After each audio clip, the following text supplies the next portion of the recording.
raadiyoonii Dirree Shaggar. raadiyoonii Dirree Shaggar. raadiyoonii Dirree Shaggar.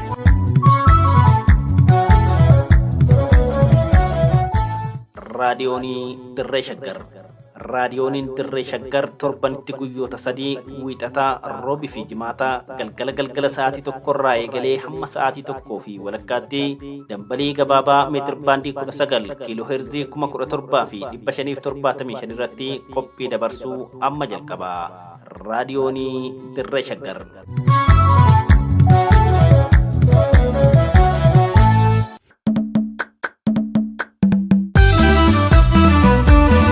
Nadhii aadaa. Qophii nadhii aadaa jedhu kanaan dilbii aadaa Oromoon qabu kan qoratamee himamee fi barreeffamee hin dhumne keessaa irraa qicannee cuunfaa xiqqoo isiniif dhiyeessina. Nadhii aadaa.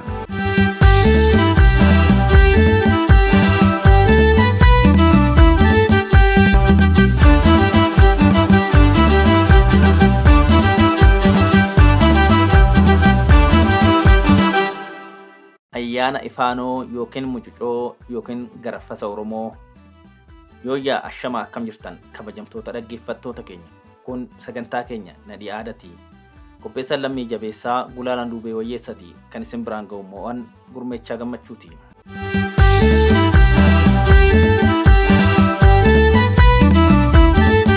Uummanni Oromoo durumaa kaasee sirna aadaa isaa keessatti ayyaanota gaggeessu kan barootaaf itti fayyadamaa ture kan dhuunfaa isaa qaba. Fakkeenyaaf ayyaanni gubaa ayyaanota Oromoo keessaa tokko. Ayyaanni kun bu'uura aadaa fi falaasama Oromoo ganamaa of keessaa qaba. Ayyaanni gubaa kun Oromoota godinaalee garaagaraa biratti maqaa adda addaan waamamuun beekama.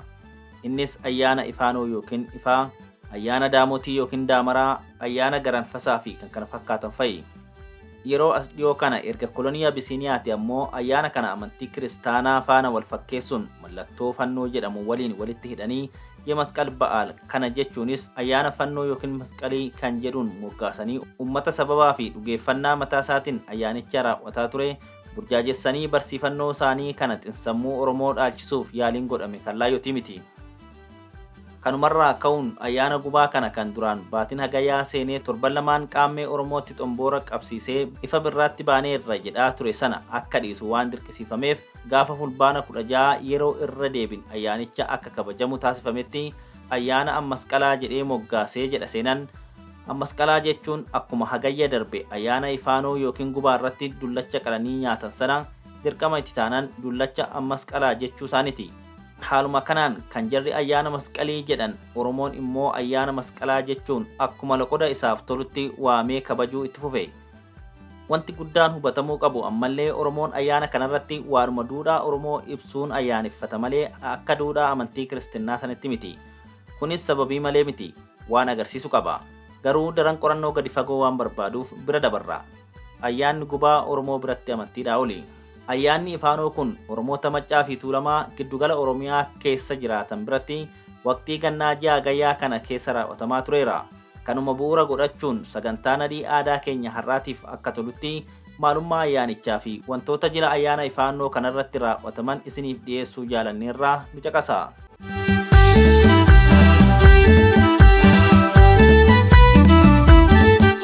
Akka har'aa osoo hin taane Oromoon akka sabaatti caayaa sirna gadaa jalatti bulaa gaafa ture. Abbootiin gadaa gaafa waqtiin gannaa seene guyyaa 40 bakka sagaleen nama jeequ tokkollee hin jirre goda dhagaatti galu. Gannii ciisuun soomana soomaa waaqa biyyaaf kadhatu jechuudha. Guyyaa 40 isaanitti bakka turan sanaa gara maatii fi gosaatti yookiin bakka duraan jiraachaa turan iddoo uummata isaanii gadaan bulchaa turanitti waan deebi'aniif horteen yookiin gosti yookiin balballi gaafa guyyaa 40 guutuuf bultiin tokko hafu jechuun haala yeroo ammaa lakkaawamaa jiruun gaafa hagayya 15 walitti ba'anii jabaa mukaa maqaan isaa hoomaraa kan yeroo ammaa daamaraa jedhamee beekamu kanneen akka abbayii, ejersaa, urgeessaa fi laaftoo muranii jara isaa jabaa qabsiisanii hoomaraa dhaabanii bulchu. Jabaa ejersaa kan qabsiisu abbaa warraa hangaftichaa fi haadha warraa isaati. Galgala kun erga raawwateen booda dargaggoonni hoomaraatti naanna'anii sirbaa bulu. Ganama isaa jechuun hagayya 16 warri gadaa uummatarraa adda baanii guyyaa 40 goda dhagaa turan ifaa qabatanii gara sabaatti makamu. Hagayya 16 booda ganni hin jiru. asheenni boqqoolloo ramaca ibiddaa keessatti ni waaddama. Innis ergaawwan bara moofarraa gara bara haaraatti ce'uu asheenni geenyan beelli kan hin jirre ta'uu mirkaneessuu qaba. Kana malees horteen sabichaa korma dhiyeessee damboobsee qalatee nyaata. Yoo kormi sun saba osoo waliin gahin hafa ta'e horii biraa itti dabalee qala. Ayyaanni kun kan Oromooti. Waa'ee ayyaanota amma sirna keenya nu harkaa balleessuuf hagayya 16 filsataa yookiin ayyaana masqalii jechuun moggaasaniin ilaalchisee namoonni keenya keessattuu dhaloonni haaraan reefu amantii waaqeffannaa hordofna jedhu tokko tokko ayyaanota kana gara amantaa biraatti dhiibuuf yaaluun dogoggora. Fulbaana 17 Oromoon horii isaa darbaadhaa galchee gubaa gubee gara margaatti bobbaasa. Abbootiin gadaa ganna keessa qabatan ginna ciisaa turuun guyyaa 5 booda ifa baasanii yookiin ibsaa gubanii of galtiidhaaf malkaa bu'u. Walumaa galatti ayyaanonni akka Oromootti kabajamaa jiran kanneen akka ukee yookiin taaboree, qaammee yookiin ingichaa buqqisaa, ayyaanni faanoo yookiin masqalaa yookiin gubaa fi ayyaanonni fuuldura kana fulbaana keessa kabajaman hundi ayyaanota Oromoon kabajuudha malee kan alagaa fi amantiin alagaa mirga irraa qaban miti jedhu manguddoonni Oromoo Maccaa fi Tuulamaa. Karaan sirni Abisiiniyaa aadaa fi duudhaa Oromoo ittiin dhabamsiisaa ture keessaa tokko ayyaanota Oromoon ji'aan waqtii fi baraan kabajaa ture guyyaasaa walirra oolchuunii fi maqaasaa jijjiiruudhaani. Fakkeenya galma qaalluu yookiin ayyaantuu Oromoo maqaa fi guyyaa walirra oolchuudhaan bataskaana maqaa garaagaraa qabuun bakka buusuu, ayyaana qaammee asoosama qubeelaa saabaa fi salamoon jedhamuu fi bara haaraa jedhuun bakka buusuu, ayyaana masqalaa yookiin gubaa hiika jecha masqaliitiin walitti hidhuunii fi kan kana fakkaatani. Ayyaanonni kunneen kan amantaa Ortodoksii osoo ta'e silaa biyyoota akka Masirii, Raashiyaa, Israa'el, Giriikii fi kan kana fakkaatan keessatti kabajama ture garuu achi hin jiru. Sirni Habashaa akkuma biyyaa fi sammuu namoota keenyaa saamaa ture ayyaanota Oromoo saamuuf yaalii guddaa gochaas ga'e. Ta'us garuu haala kanaan yeroof burjaajii uuman malee ayyaanota Oromoo kan ofii taasisuu hin dandeenye. Sababni isaas hayyoonni fi ayyaantonni Oromoo irratti du'anii hambaa asiin gahaniiru waan ta'eef dhaloonni immoo hambaa kana bu'uura godhachuun yeroo gabaabaa keessatti sirna isaatti akka deebisu shakkiin hin jiru. Tibba kana Oromiyaa iddoo hedduutti ayyaanni ifaanoo ni kabajama. Tuulama keessattuu Jaangalaan keessattii fi Maccas iddoo tokko tokkotti garaffatni Oromoo yookiin mucucoon ayyaaneffatamaa jira.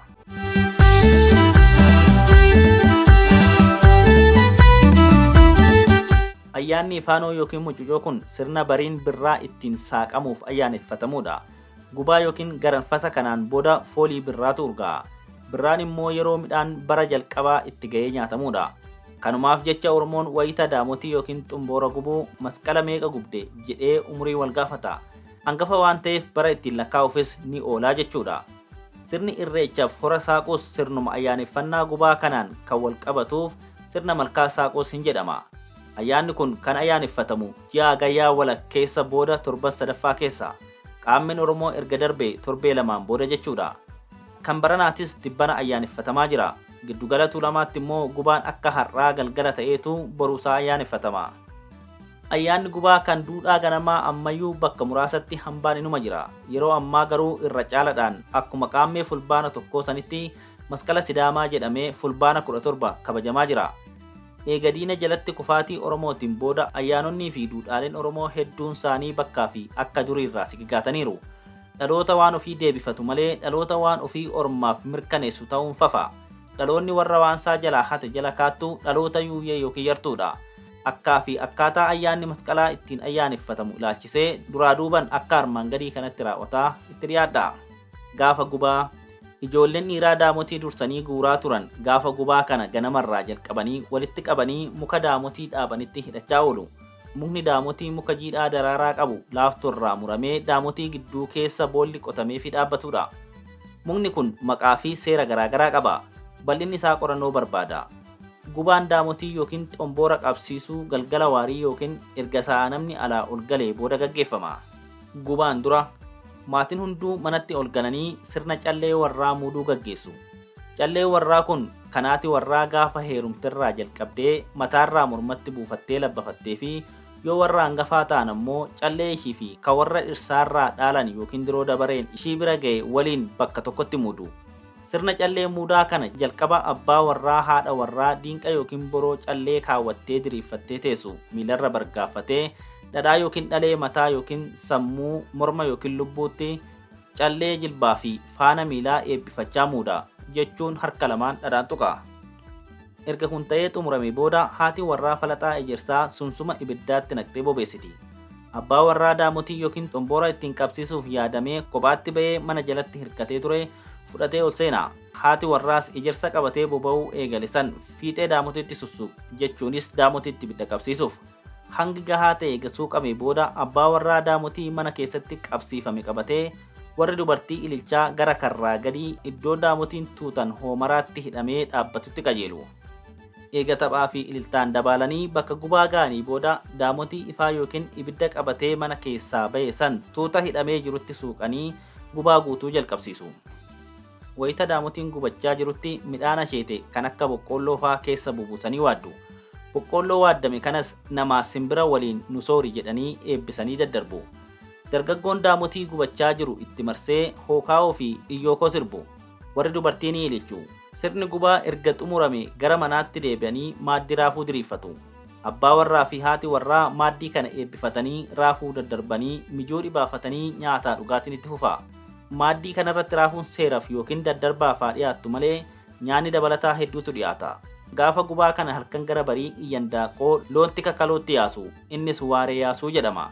Loon gaafa sana kaloo kanaan dura hin tuqamin dheedanii sirritti quufanii ganama subii yookiin obboroo mooratti dachaafamu.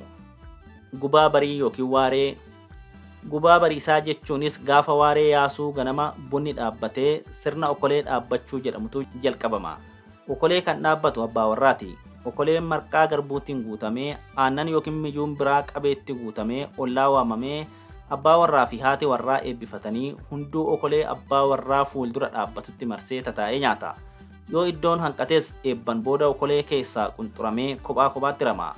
Akkasiin guyyaa guutuu ollaan walirra deemaa yookiin hangafaa quxusuun nyaataa dhugaatiin sirbaa fi tapha ifaanootiin oolama. Sirna afaa haamuu.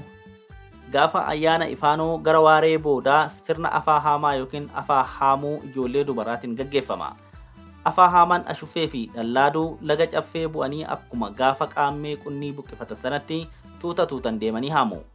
Afaa haamaa akka buqqisaa qunnii yookiin dhallaaduu sanatti hundeen hin buqqisan. Haamtuudhaan haamu. Yeroo warri dubaraa gara galgalaa afaa haamaadhaaf yaa'an ijoolleen dhiiraa tuuta tuutan ta'anii gara warri dubaraa afaa haamuuf deemaniitti dhiichisaan duuba deemu. Warri dhiiraa gurguddaan immoo gugsii yookiin garmaama fardaa deemu. Afaa haamamu kana keessatti abaaboo adda addaa fi arrittii faa urgaaf itti dabalatanii haamu. Erga afaa isaanii haamanii xumuranii booda iddoo afaa haamanitti walgaanii xiqqoo sirbanii tattabatanii afaa isaanii dugdatti baattatanii faaruu abaabilee yookiin shinooyyee jechaa gara qe'eetti yookiin ganda isaanitti qajeelu. Yeroo karaa deeman kana warri dhiiraa duuban dhiichisaan dabalu. Gala kanarratti akkuma gaafa qaammee sanatti darbee keessaayyuu warri gaafa qaammee carraa hin argatin wadaajii ni dhungatu. Afaan kun erga manatti galee booda mana hunda keessa firfirfama. Warra dubaran qabneef afaan ni baalchamaaf. Loon hora obaasuu. Gubaa bariirraa eegalee loon hora obaasu yookiin arraabsisu. Loon marga garaa quufanii jiran yoo hora irratti arraabsisan dhibee adda addaa garaa keessaa albaatiidhaan dhiqee baasa. Akkasumas horii gogaan isaanii bichaa'e yookiin dhibee godhatee hora dibanii fayyisu. Har'an ta'in malee akkuma saba Oromoottuu horri loon buusan hora Finfinnee ture. Ijji baddu bakki ijaan baddu akkuma jedhamu loon hora arraabsisuu fi itti irreeffachuun hafus hanga har'aatti abbaan malkaa burqaa hora Finfinnee saaquu baatus horri Finfinnee har'as bakkuma isaa jira. Loon geessuu fi itti irreeffachuutu hafe malee amma achi dhaloota waan ofii deeffachuuf akka abidda saafaala bobutu dhufaa jira waan ta'eef yeroo gabaabaa keessatti ayyaanni ifaanoo guyyaa fi seera isaatti horri Finfinnee sirna uummata isaatti akka deebi'an abdii guutuu qabna. Gabaabumatti ayyaanni ifaanoo yookiin garanfasa Oromoo kun iddoo tokko tokkotti maqaa ayyaana mucucoo yookiin gubaa jedhamee beekamu haala kamiin akka ayyaaneffatamu isin biraan geenyeerra. Ayyaanni masqalaa yookiin masqalaa immoo maaliin akka ayyaana ifaanoo waliin wal fakkeeffameef sagantaa yeroo biraatiin isiniif dhiyeessinaa. Xumurree horaa bulaa deebana.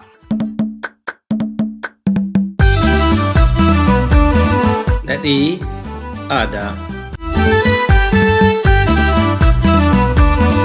Qophii nadhii aadaa jedhu kanaan dilbii aadaa Oromoon qabu kan qoratamee himamee fi barreeffamee hin dhumne keessaa irraa qicannee cuunfaa xiqqoo isiniif dhiyeessina. Nadhii aadaa.